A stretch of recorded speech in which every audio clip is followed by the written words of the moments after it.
You know what the worst day of the year to be born on would be? February 29th, of course. For those of you who don't remember, February 29th only happens once every 4 years. That's right, leap year. It's when they add an extra day to February. So, these poor souls born on the 29th can only celebrate their birthday once every 4 years, technically speaking. Okay, why am I talking about leap year? Because there are two professors who want to get rid of leap year and adopt a new calendar. They claim we don't need the old calendar anymore, and they've been pushing it for a while, so I thought you should know about it. So why do we have a leap year anyway? Well, our planet goes around the sun in a 584 million mile loop every 365 days, right? Wrong. It's 365 days, 5 hours, 48 minutes, and 46 seconds. Back in the day, that extra 5+ hours was a problem. By back in the day, I mean like over 2,000 years ago. In 46 BC, Julius Caesar, remember him? The Beware the Ides of March guy? Well, Julius approved a new Roman calendar with 365 days a year. It was more accurate than what everybody had been using up to that time. Not real sure what they'd used before, but there are 35 different calendars in the world right now, so maybe it was one of them. This new Julian calendar, named after him of course, included leap years, but it wasn't perfect as it added an extra 11 minutes and 14 seconds to each Julian year since they threw in a leap year every so often. I'm thinking too many leap years, or maybe not enough. So over the centuries, the bonus minutes added up, and the seasonal position of the planet when compared to where it was around the sun got really screwed up. So January was now where February usually was in relationship to the sun. Or maybe February was where January usually was. No, pretty sure January was in February's spot. I just know it was screwed up. The one thing you don't want happening is when the Easter holiday splits away from the vernal equinox and starts getting close to summer. At least if you are a Catholic, you didn't want it to happen. They pretty much ran the show after Rome fell. After a few years, the Easter holidays were way off. So in 1582, Pope Gregory XIII changed the calendar again. Yeah, it took him 1,500 years to get around to it. Well, 1,200 years I guess, because there was a slight change made in 325 AD. But by 1582, the calendar was off by 10 days. So what did the Pope do? Well, he got rid of 10 days.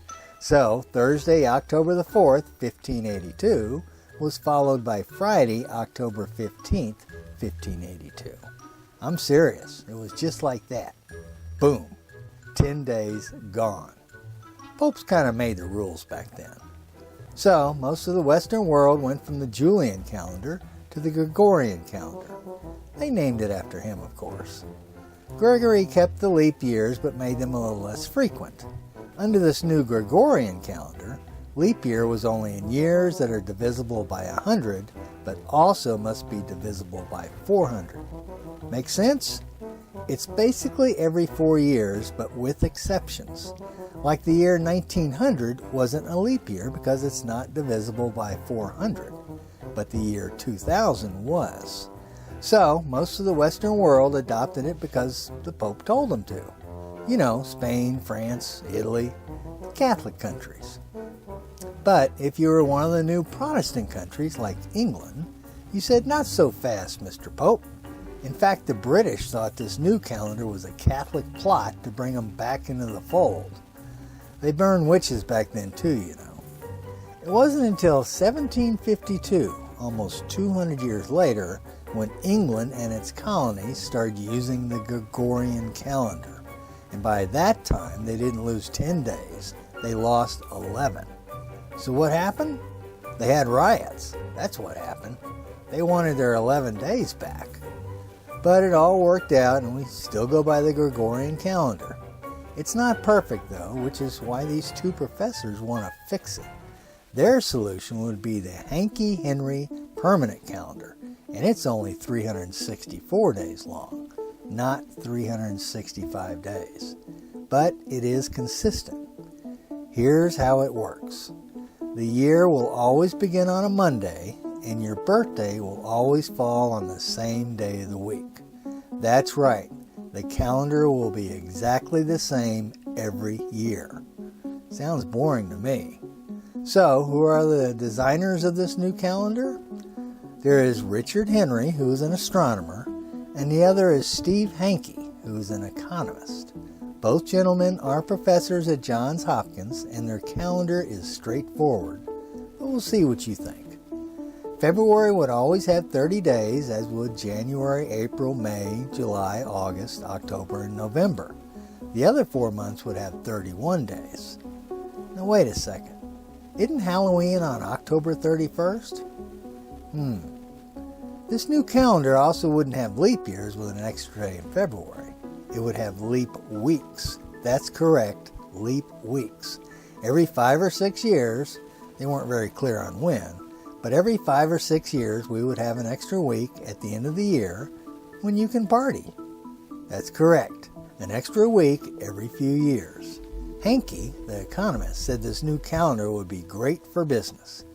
Well, if you don't need to buy a new calendar every year, the calendar making companies won't be too keen on it. Under this new calendar, all the federal holidays, except for July the 4th, would fall on a Monday, and Christmas would be on a Sunday forever. With holidays landing on Mondays, companies won't have a major disruption right in the middle of the work week. Now, I don't mind holidays landing on Mondays, and having my birthday land on the same day of the week every year is just fine, because I don't celebrate it anyways. But Halloween? It's my favorite holiday. And the folks born on October 31st would never be able to celebrate their birthday again. Ever. But it would be kind of cool to have a new calendar, you know. And I'd be all for it except for one thing. These two guys say that it took a Caesar and then a Pope to successfully institute a new calendar. And now they're saying that a president can do it.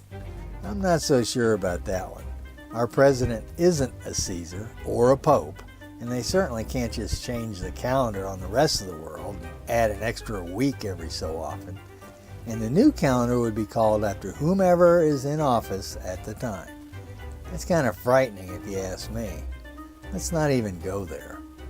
I'm also sure Congress would like to weigh in on this new calendar, as would 200 other countries. Maybe this isn't such a good idea. I think I'm half empty on this one. So, sorry to you guys born on February 29th. You'll just have to age a little slower than the rest of us. 30 days has September, April, June, and November. All the rest have 31. Save February at 28. But leap year coming once in 4, February then has 1 day more. Works for me. Also cuts down on the riots. That's all I got.